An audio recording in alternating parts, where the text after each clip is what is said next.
It's Drewski McGillicuddy's Villains Movie Review.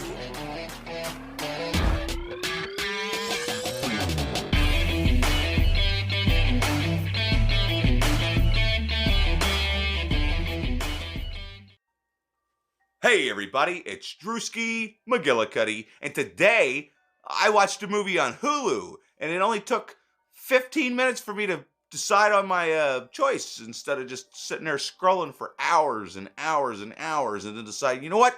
It's too late to watch a movie. I'm going to bed.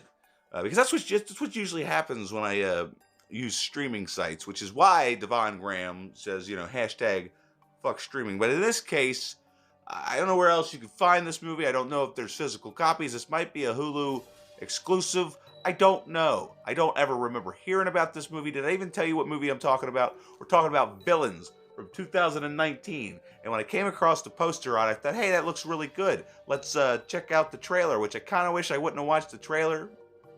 And you'll probably be more glad if you don't watch the trailer. Not that it gives too much away, because it pretty much gives what the movie's about. I'm going to tell you what the movie's about, and I'm going to try not to spoil anything because... oh God, I don't even want to talk about it, but we'll get into it, all right? So the movie starts out, did I mention it's got Bill Skarsgård and what's her name? Mika Monroe, Jeffrey Donovan from Book of Shadows, Blair Witch 2. Where's he been? I ain't seen him in a while. And then it's got Kira Sedgwick. She's kind of fugly. But anyway, don't worry about that, okay? So Mickey and Jules, who's played by Bill Skarsgård and Mika Monroe. What the hell kind of a name is that? It's kind of cute. I don't know. Anyway, don't worry about that. So Bill Skarsgård and Mika Monroe play Mickey and Jules, and they're kind of low lives. The movie starts out they're robbing a gas station. It's kind of a comical scene. I mean, there's nothing funny about robberies, but he's wearing a unicorn mask, and he's wearing a pigeon mask. She's wearing a unicorn. Yeah, pigeon. Unicorn, I don't fucking know. It doesn't matter. Fact of the matter is, you can tell during the robbery they have no idea what they're doing. They're just trying to get a couple bucks to get them to Florida so they can start selling seashells by the seashore. I'm not fucking kidding. They're really robbing a gas station so they can get to Florida and sell seashells by the seashore. That's the plot of the movie. So they rob this gas station. Why does that keep happening? I do not understand where these shadows keep coming from, everybody. Hopefully it's not ruining the video, because I'm not gonna do this again. Okay, this is the 18th try, and we're getting it right this fucking time. Okay, and if you don't like it, you can go watch somebody else's fucking reviews. So anyway, they rob the gas station. They get a couple miles down the road, and all of a sudden, the car dies. Because they forgot to fill up while they were robbing the gas station. I mean, wouldn't that be the first thing you would think of? Is like, oh, this is my getaway car. I'm robbing this gas station. We're already here. We might as well just go ahead and fill up at the pump. And then when we go to pretend to pay for our gas, then we'll clear out the register. Not to give anybody ideas on how to properly rob a gas station, but I would just think that if you're going to rob a gas station, you would think to put gas in your car so that you don't run out of gas a mile down the road. So they think they're screwed. They're out of gas. They're kind of in it. There's not really anything around.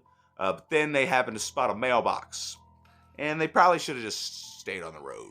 Because they go to this house. And, they break in. And then they find something in the basement that kind of prevents them from leaving right away like they should, like any logical person would have done. And then you meet George and Gloria. And, God, I mean, what the performances, it's not even necessarily the performances. I guess it's the performances, the characters, and just even because everybody in the movie's pretty much a villain. Like, not to ruin anything. Obviously, this is one of those, oh, they broke into the house, but then the house they broke into is going to end up being, a house they shouldn't have broke into. Just like, they should have filled up at the gas station. They keep making mistakes, like they broke into the wrong house. And it's kind of interesting because these aren't your typical psychopaths. They're very hospitable and have manners and such. Very, what do you call it? All right, so there's a word for this guy. I can't think of it. He wears one of them silk He's a ascots. dandy. He could be Gomez Adams or like the guy from Gone with the Wind. He's like very proper. I don't know, but he's a psychopath because there's something in the basement that I'm not going to tell you about until hopefully you don't watch the trailer, but because they give it away in the trailer. But there's something in the basement prevents them from leaving, and then you find out just how fucking weird and kooky these people are because yeah, some of the stuff that happened now it's nothing like groundbreaking or anything, but it's entertaining nonetheless. And you know, it kept my attention. And like I said, it's just the characters. Like you like even well, they're all bad guys. Yeah, they're all bad guys, but you kind of like all of them. Like even the bad guys. I don't know how to explain it, but like, because like Mickey and Jules, they're kind of like, you know, like I said, they're shitty people. They're robbing gas stations. They're moving to Florida. They got a bag full of drugs. And, you know, they broke into somebody's house. And then they found out that somebody that they broke in their house, they'd done something a little bit worse. But then we don't necessarily know. Because when you find out what's down there, then you find out that, you know, it's just, it's fucked. It's fucked up. It's a messed up thing. But something happens along the way that took this movie from being an 8, because I was like thoroughly enjoying it, except for the fact that there were some slow parts or uneventful. Like it's no Ready or Not or You're Next, but it was definitely good. It was definitely, you know, I was enjoying myself. And then something happened, and it went from being, because I'm going to end it here because I don't want to spoil nothing, but it went from being an 8 out of 10 to fuck this movie. It was, yeah, like fucking pissed me off. And I'm not going to tell you what it is. I would say go ahead and invest an hour and 30 minutes of your life just to be highly disappointed in the end. And just, it's like a gut punch. Like you just get pissed off. It's like, well, why the fuck did this have to happen? Like, it's fucking stupid. It's stupid. It's bullshit. I don't like it. And I'm not going to take it. So I wasn't even going to do the review. I wasn't going to do the review, but the more I thought about it, the more I thought that, you know, if I don't tell you about this movie, you probably will go, it'll go overlooked.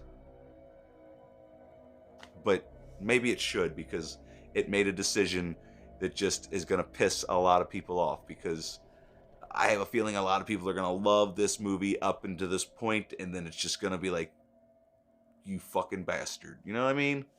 Anyway, I don't know. This movie pissed me off, everybody. It was, God, it was going so good. And then it just, as I said, like all these characters, even though none of them are supposed to, maybe they're supposed to be likable. I don't know. But none of them are supposed to be likable, I don't think. But they're all extremely likable, and I don't understand it. The performances were phenomenal. The directing was really good. And then the story just fell apart when they had to make one stupid decision that I didn't like. But, you know, I'll let you be the judge of that, okay? So you go watch the movie, you come back here, and you let me know in the comments down below. Also, let me know if you've liked what you've seen here and all that good stuff, and you can subscribe if you haven't already. Also, you can consider donating to my channel to help me get better at this stuff, because, you know, I'm starting to fucking run out of... I feel like I've lost my mojo. But I'm going to get it back. Help Drewski get his mojo back, okay? Anyway, there's other buttons. There's all kinds of buttons you can click, okay? And then I'll be on social media one of these days. I don't fucking know what. I need to just make a pre-taped card to tell y'all what to do, so that I don't have to keep tagging us on it. Don't worry about that. Don't worry about that. Worry about seeing me next time. Thanks for watching anyway. I'm terrible.